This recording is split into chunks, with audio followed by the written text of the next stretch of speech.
अस्सलाम वालेकुम, welcome back to Mama Zaid channel. आप सब कैसे हैं? उम्मीद है आप सब लोग ठीक होंगे। चलें, आज आपके लिए रेसिपी बन रही है, स्टेक्स बन रहे हैं जो बोन के साथ हैं, टी बोन स्टेक कहलाते हैं। वो बना रही हूँ आपके लिए, बहुत आसान रेसिपी है। तो इसके इंग्रेडिएंट्स क्या है मेरे पास आप देख लें। 1/2 टीस्पून मेरे पास ब्लैक पेपर है, वो जा रहा है, इसको मैरिनेट करेंगे सबसे पहले। 1 टीस्पून सॉल्ट है मेरे पास। 2 टेबलस्पून मेरे पास अदरक और लहसुन है। 2 टेबलस्पून लेमन है मेरे पास। 1 टीस्पून चिली पाउडर। 1/2 टीस्पून मेरे पास जीरा पाउडर है, cumin powder. All spices 1/2 teaspoon. और यहाँ पे मेरे पास हरी चटनी जो कि जीरा, धनिया और पुदीना ये पिसा हुआ है, 1 टेबलस्पून ये डाल रही हूँ मैं इसमें। बस अब आपने इसको कुछ भी नहीं करना, बहुत अच्छी तरह से इसको मैरिनेट आप मसल के, इसको मसलने के बाद आपने क्या करना है, इसको फ्रिज में रख दें कम से कम 2 घंटे, अदरवाइज 6 घंटे के लिए कम से कम।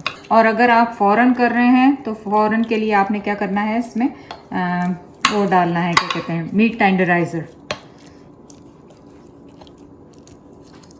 और आपको पता है कि अब तो ईद में सिर्फ 1-2 दिन ही रह गए, मीट ही मीट होने वाला है।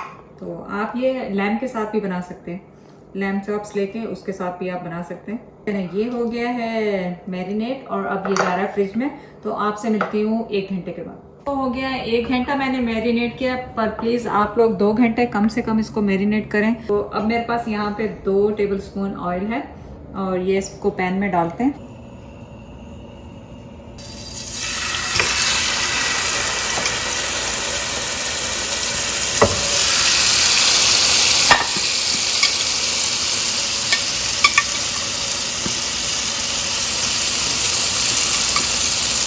घी इस वक्त से हाई हीट पे रखा हुआ है ताकि नीचे से ब्राउन हो जाए, और फिर मैं इसे कवर करके 3 मिनट तक पकाऊंगी।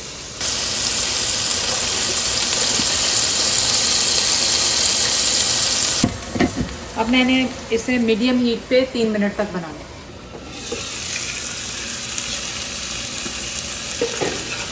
तो निकाल के आप एक दफ़ा टर्न ओवर करिए और जो बचा हुआ मसाला इस तरफ भी लगा दूंगी मैं।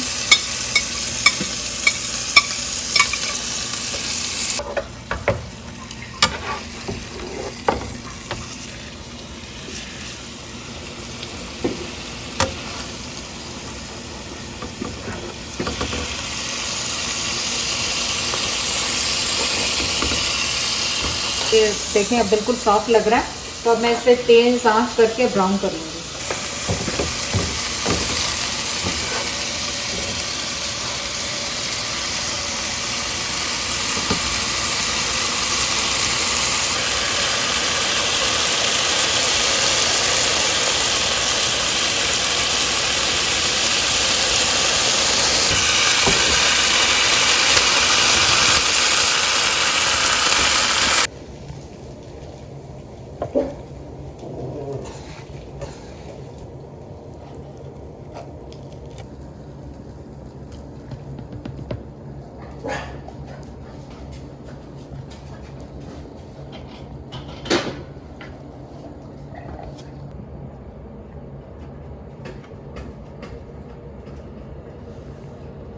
आपका आ गया फेवरेट टाइम, और आपने देखा कि कितनी आसानी से, कितनी जल्दी ये तैयार हो जाते हैं। कोई इसमें इतना टाइम नहीं लगता, सिर्फ मैरिनेशन, और वो भी इतनी आसान सी मैरिनेशन।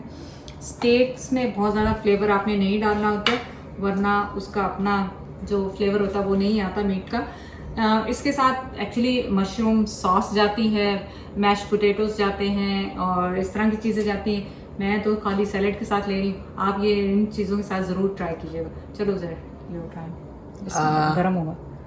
और कुकिंग टाइम इसका बहुत ज़्यादा नहीं है, क्योंकि आपने बहुत ज़्यादा इसको अगर आपने कुक कर लिया या स्टीम करके इसको गलाने की कोशिश की तो ये बहुत चूई हो जाता, हार्ड हो जाता, जो कि आपको बिल्कुल पसंद नहीं आएगा। इसको हमेशा ताज़ा खाना चाहिए, गरम गरम, वरना ठंडा होकर ये अच्छा नहीं लगता।